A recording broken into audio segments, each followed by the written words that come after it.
Sindaco Massimo Muglia aveva annunciato nei giorni scorsi le dimissioni da direttore generale della Fondazione Teatro Pirandello di Agrigento. Lei è il presidente del CDA. Adesso sembra che lo strappo sia rientrato.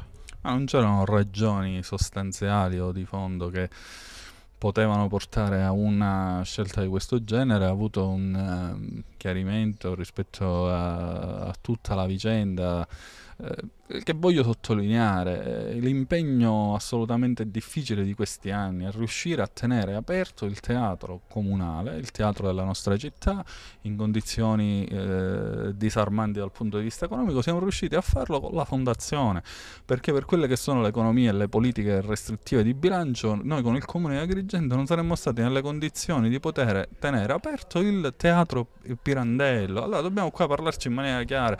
C'è chi è che vuole chiudere il teatro, chi vuole fare perdere questa conquista alla nostra città e quindi cerca sempre di alimentare clamori o di alimentare misteri.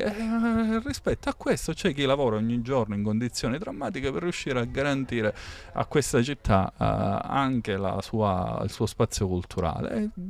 Omuglia in questi anni, dicevo, in grande difficoltà. Io comprendo che ci possono essere anche momenti di stanchezza, ci mancherebbe altro, perché è veramente logorante, però poi alla fine quando si riescono a portare avanti questi obiettivi, anzi ad allargare l'offerta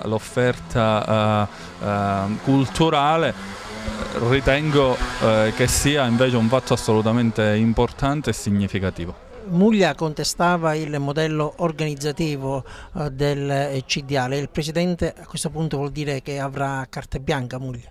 No, Muglia l'ha avuta sempre carta bianca, non l'ha avuta in questi anni, non vi è stata alcuna questione, diciamo, dal punto di vista organizzativo, per cui ha avuto sempre carta bianca e la continuerà ad avere.